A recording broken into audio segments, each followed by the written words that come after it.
안녕하세요. YN 아니마입니다. 드디어 개인 브랜드 창업 세 번째 이야기까지 왔습니다. 이전 영상에서 창업 이야기 첫 번째, 가죽 공방 4개월 다니고 가방 회사 샘플사로 취직한 썰과 두 번째, 창업 전 취업을 먼저 해야 하는 이유란 주제로 이야기를 했었는데요. 다음으로 20대의 가방 공장에서 일한 썰을 오늘 풀어드리려고 합니다. 이전 영상이 궁금하시다면 더보기란에서 바로 보실 수 있게 링크를 남겨놓을게요. 혹시 개인 가방 브랜드 창업을 꿈꾸시는 분들이라면 한 번쯤은 공장에서의 경험도 좋다고 생각해요. 다만 조건과 환경이 열악하다는 건 감안하셔야 돼요. 가방 회사에서 3년간 일하고 저는 수제 가방 브랜드를 만들고 싶어서 가방들을 제작하고 홈페이지도 만들고 차츰 준비를 해갔었는데요. 그런데 창업하기에는 자본금도 부족했고 이것저것 알아보고 준비할 것도 많으니까 아르바이트를 병행해야겠다고 생각했어요. 아르바이트를 하면서 준비하는 게 더 효율적이라고 생각했거든요. 그런데 그냥 아무 관련이 없는 일을 하기에는 시간이 좀 아깝다고 판단해서 가방 공장에서 일해보는 건 어떨까라는 생각을 했어요. 저는 공방에 다닐 때도 그 생각을 했거든요. 당시 공방이 가격에 비해 가르치는 교육이 좀 허술하다고 생각했었고 공장에서 일을 해보면 정말 많은 것들을 배울 수 있지 않을까? 그러면 정말 못 만드는 가방이 없게 되지 않을까? 이런 생각을 했었죠. 참 무모하고 용감한 아이였네요. 자, 그럼 어떻게 공장을 알아봤을까요? 저는 회사를 다닐 때 여러 공장들과 많이 왕래하고 거래했기 때문에 혹시 사람을 안 구하시냐고 연락을 해봤어요. 근데 구하는 곳이 없더라고요. 와, 근데 10년 전에도 경기가 안 좋다 했는데 지금 경기는 더 안 좋네요. 하지만 돌이켜보면 지금보다는 그때가 더 나았을 수도 있어요. 그리고 저는 코로나가 완전히 끝나면 경기가 어느 정도 회복이 될 줄 알았어요. 적어도 그 전처럼 정도까지는요. 그래서 코로나만 끝나라, 그때까지만 버티자 했는데 지금은 물가가 너무 올라서 코로나 전보다 더 힘든 상황이 된 것 같아요. 네, 다시 본론으로 돌아가서요. 일단 구인 광고 잡코리아를 열심히 뒤졌어요. 그런데 생각보다 공장에 대한 목록을 찾아볼 수가 없더라고요. 그때 생각이 들었던 게 벼룩시장이었어요. 굉장히 레트로한 방법이죠. 혹시 벼룩시장에 공장 일자리 광고가 있을까 싶어서 열심히 찾아봤는데 몇 군데 있더라고요. 아무래도 일하는 연령층이 인터넷보다는 신문을 통해서 구직 활동을 하시는 분들이 많으셔서 신문에 구직 광고를 올리는 거겠죠? 연락해볼 때 그 생각을 했어요. 일하시는 분들과 나이 차이가 있을 텐데 과연 내가 잘 적응하고 일할 수 있을까? 아마 제가 30대였다면 좀 못했을 것 같긴 해요. 그런데 훨씬 어렸기 때문에, 그리고 저는 목표가 좀 확실했기 때문에 괜찮더라고요. 일단 전화해서 면접을 보러 갔어요. 남대문 시장에 들어가는 하피 가방 공장이었어요. 가방 제작하는데 어떤 일을 해봤고 할 수 있는지 물어보시더라고요. 그리고 그 다음날 바로 출근을 했어요. 사실 일하는 것을 보셔야 계속 같이 일을 할지 월급을 얼마를 책정할지 결정이 나는 거잖아요. 저는 가방 제작에 진심이었고 공장에서 잘 적응해서 단 몇 개월이라도 일을 해보고 싶었어요. 그래서 정말 집중해서 눈치껏 빠르고 꼼꼼하게 일을 했었어요. 그래도 회사에서 가방을 제작했던 경력이 있다 보니까 시키는 일들을 무난하게 하더라고요. 그리고 제가 공장에서 일해보고 싶었던 가장 큰 이유가 3가지 정도가 있었는데요. 첫 번째는 다양한 가방의 형태들을 어떤 과정으로 만드는지 볼 수 있다는 거였어요. 두 번째는 작업성이에요. 어떻게 작업성 있게 일 처리를 하는지 보고 싶었고요. 세 번째는 숙련도입니다. 공장에서 몇 년간 일해보면서 다양한 제작 과정들을 저에게 숙련화 시키고 싶었어요. 거기서 일을 일단 하기로 하고 사장님께서 저를 확인해 보시고자 여러 업무에 투입을 시키셨는데 제가 기림의 작업을 잘한다고 판단을 하셨는지 그때부터 기림의 작업을 계속했어요.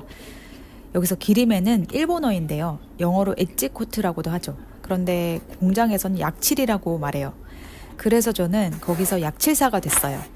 약칠사 미스체라고 불렸죠. 그 공장에서 제가 9개월 정도 일을 했었는데요. 엣지 코트 하나만은 기가 막히게 작업하게 됐어요. 사장님께서 저보고 약칠방을 차리라고 하실 정도였으니까요. 여러분, 하피 가방 공장에서 일하는 장단점이 있어요. 장점은 그때 유행하는 다양한 가방들을 빠르게 만들어낸다는 거였어요. 일을 할 때 작업성이 정말 중요하거든요. 남대문에 들어가는 하피 가방은 생산 시간이 곧 돈이기 때문에 진짜 기계처럼 빠르게 일을 쳐냅니다. 그러나 단점은 가방의 완성도가 낮기 때문에 디테일한 작업을 배우기에는 한계가 있어요. 일단 저는 여기 가방 공장을 관두고 두 번째로 간 곳은 같이 일하시던 이모님께서 추천해 주셨던 곳인데 백화점에 들어가는 브랜드 가죽 가방을 만드는 곳이었어요. 확실히 일하는 작업 환경도 차분하고 좋았는데요. 여기서는 빠른 제작보다는 소량으로 퀄리티 중심의 작업을 하는 곳이어서 디테일한 작업을 많이 볼 수가 있었어요. 이 공장에서는 실력이 좋으신 약칠사 이모님이 계셔서 저는 약칠사 대신 공장장님 밑에 시다로 일을 했었어요. 그런데 시다로 일을 해보는 게 저는 더 좋더라고요. 많은 것들을 또 작업해볼 수 있으니까요. 여기서 1년 가까이 일을 했던 것 같아요. 저는 그때 명품 가방 공장에서 너무 일을 해보고 싶었는데 그것을 경험할 수 있는 루트가 전혀 없었기 때문에 좀 아쉽지만 공장 경험은 그 정도까지였던 것 같아요. 제가 공장에 2년 가까이 일을 해보면서 느낀 점을 정리해서 말씀을 한번 드려볼게요. 일단 젊은 사람들이 적응하기에 환경이 좋진 않아요. 첫 번째, 주 6일제 근무 환경입니다. 제가 일하던 6, 7년 전에는 그랬어요. 9시부터 7시까지 일을 하고 주 6일을 일을 했었어요. 쉬는 시간은 따로 없고요. 그리고 제가 다닌 곳이 모두 작은 공장이라서 그런지 4대 보험 이런 건 없고 현금으로 봉투에 주시는 공장도 있어요. 일이 안 들어오거나 일이 없으면 잠시 집에서 쉬어야 돼요. 그리고 두 번째, 공장들은 거의 다 지하에 있기 때문에 환풍기가 있지만 환기가 잘 되지 않아요. 먼지가 굉장히 많고요. 바닥에 앉아서 일을 해야 하는 곳도 있어요. 그래서 예쁜 옷을 입고 가면 안 됩니다. 주 6일 하루 10시간씩 지하에서 일한다고 생각하시면 돼요. 세 번째, 막내로 들어갔으면 커피를 타는 건 눈치껏 무조건 해야 합니다. 내가 여기 커피 타러 왔어? 라고 생각하시는 순간 공장에서 일 못합니다. 내가 원해서 간 직장이기 때문에 잘 적응해서 일하는 수밖에 없어요. 물론 더 나은 환경의 공장들도 많겠지만 제가 다녔던 곳들은 그랬어요. 그럼에도 장점도 있어요. 일단 한참 막내로 들어갔기 때문에 엄청 예쁨 받고 잘 챙겨주십니다. 저 같은 경우는 경험이 곧 내 재산이라고 생각하는 사람이라서 힘들었지만 거기서 정말 다양한 일들을 배우게 됐고 안 해봤으면 계속 궁금했을 것 같아요. 그리고 그런 경험을 통해서 이렇게 유튜브로 궁금해하시는 분들께 전달도 할 수 있게 됐으니 얼마나 좋습니까? 이 말씀을 드리고 싶어요. 두 가지 경우겠죠?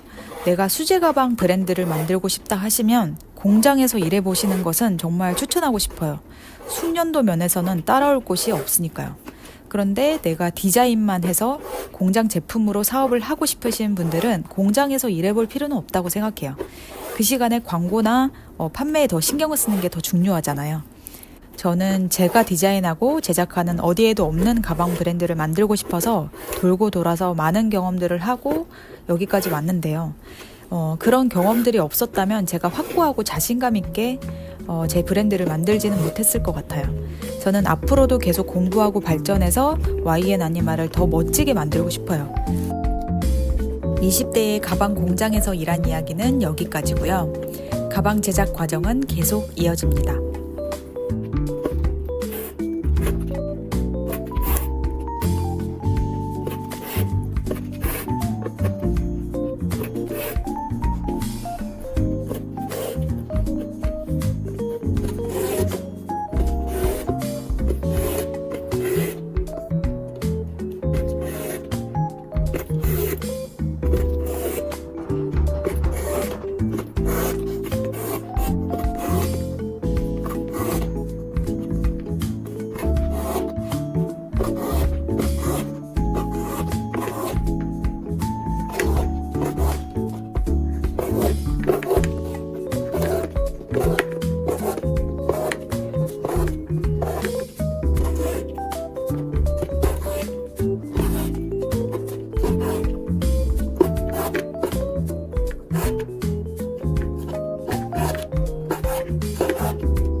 시청해주셔서 감사드리고 행복한 하루 되시길 바래요. 구독, 좋아요, 알림 설정 부탁드립니다. 다음 영상에서 만나요.